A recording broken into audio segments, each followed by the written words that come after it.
Practical किसे कहा जाता है? भगवान प्रैक्टिकल में आया हुआ है, क्या अर्थ है इसका?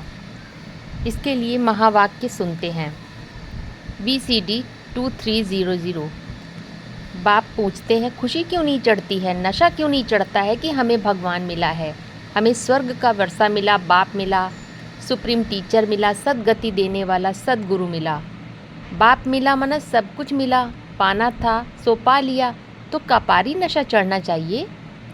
नशा इसलिए नहीं चढ़ता कि जो असली ईश्वरीय सेवा है वो नहीं करते हैं। क्या सेवा, इस बात पर विचार ही नहीं करते हैं कि भगवान बाप कौन है प्रैक्टिकल में। प्रैक्टिकल माना शरीर के साथ, प्रैक्टिकल माना मास्टर। दूसरा महावाक्य है BCD 2507। बेहद का बाप तो एक ही है, प्रैक्टिकल में पार्ट बजाने वाला। प्रैक्टिकल माना आत्मा भी हो और शरीर भी, दोनों का कॉम्बिनेशन हो तो कहेंगे प्रैक्टिकल। आप समझते हैं प्रैक्टिकल माना क्या? प्रैक्टिकल अर्थात अनुभूति करना, अनुभव करना। बोला है प्रैक्टिकल माना साकार, प्रैक्टिकल माना शरीर के साथ, तो अनुभव साकार ही होता है, निराकार नहीं। शरीर माना देहभान ही ना होगा तो अनुभूति भी नहीं हो सकती। ज्ञान निराकार होता है और ज्ञान बुद्धि का विषय है।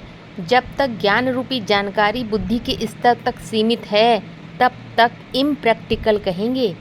इसीलिए मनन चिंतन मंथन करके उसका सार निकाला जाता है अपने बुद्धि रूपी पात्र के अनुसार। फिर उस सार रूपी सत्व से मन जब कनेक्ट हो जाता है, जुड़ जाता है, तब अनुभूति में उतर जाता है। इसे कहा जाता है प्रैक्टिकल। जो एक बार परम सत्य की अनुभूति कर लेता है वो झूठों की दुनिया के बीच रहते हुए भी जैसे 100 बगुलों के बीच एक हंस अपनी मस्ती में रहता है, इस स्टेज पर रहता है।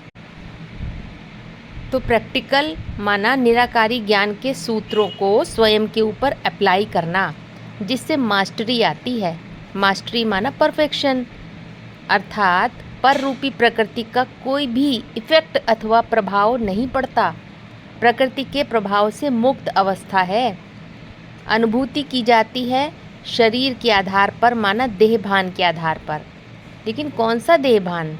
स्थूल नहीं, मुकर्रर देहभान के आधार पर, ऊर्ध्वमुखी मन के आधार पर। परम सत्य की अनुभूति इंद्रियों के रसों के द्वारा नहीं कर सकते हैं। सिर्फ मन की परम अवस्था के आधार पर ही परम सत्य की अनुभूति होती है। माना सारा मदार है चेतना अर्थात कॉन्शियसनेस पर, उसकी जागृति पर, उसकी परे से परे की स्थिति के आधार पर। निराकार को जब साकार कर लेते हैं तो निराकार है यूनिवर्सल, और जब साकार करते हैं तो वो पर्टिकुलर बन जाता है। माना यूनिवर्सल सत्य से जब पर्टिकुलर सत्व रूपी सार तैयार होता है उसे कहा जाता है प्रैक्टिकल। जैसे उदाहरण से एक समझते हैं, जैसे शाश्वत सत्य है कि हम देह नहीं है, आत्मा है, मन बुद्धि की पावर है। अब इस निराकारी सत्य को जब मन बुद्धि स्वीकार करती है तो उसके लिए वो कॉन्सेप्ट बन जाता है। बुद्धि रूपी पात्र तो सबका अलग अलग होता है, तो सब के स्वीकार करने का मादा भी अलग अलग होता है। अब उस कॉन्सेप्ट के आधार पर वो आत्मा अपने लिए सूत्र तैयार करती है।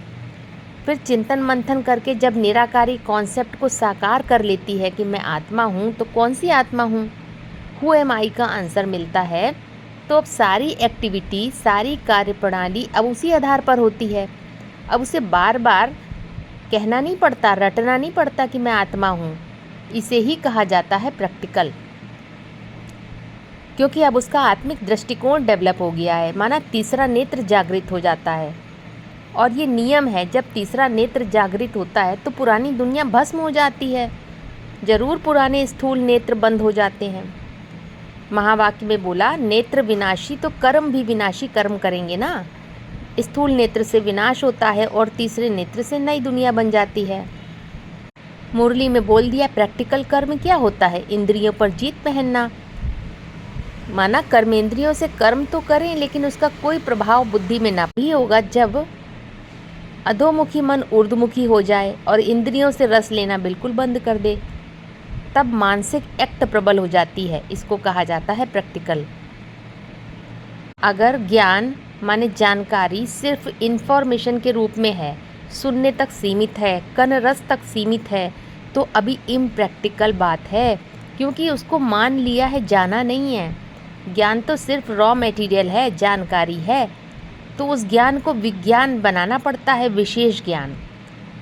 और जब उसको जानकर समझ लेते हैं चिंतन मंथन के द्वारा, माना कि तीसरा नेत्र जब खुलता है तो प्रकृष्ट एक्टिविटी प्रत्यक्ष हो जाती है।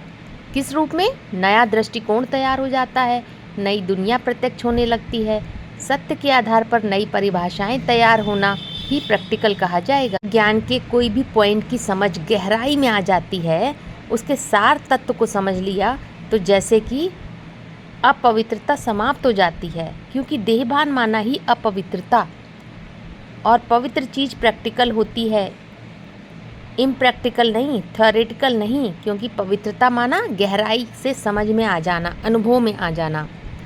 भगवान प्रैक्टिकल में आया हुआ है का मतलब है मन बुद्धि रूपी आत्मा अपनी भगवत्ता की स्थिति की अनुभूति कर ले, तो जैसे कि निराकार को साकार कर लिया, इम्प्रैक्टिकल को प्रैक्टिकल कर लिया।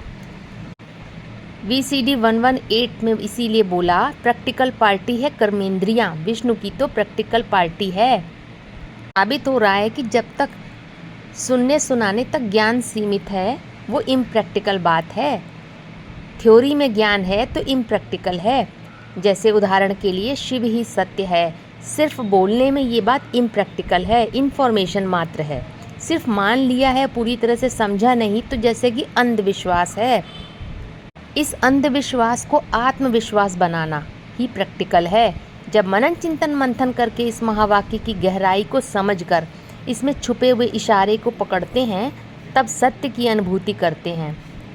रिजल्ट क्या होता है कि इस महावाक्य को समझ सकते हैं और समझा सकते हैं।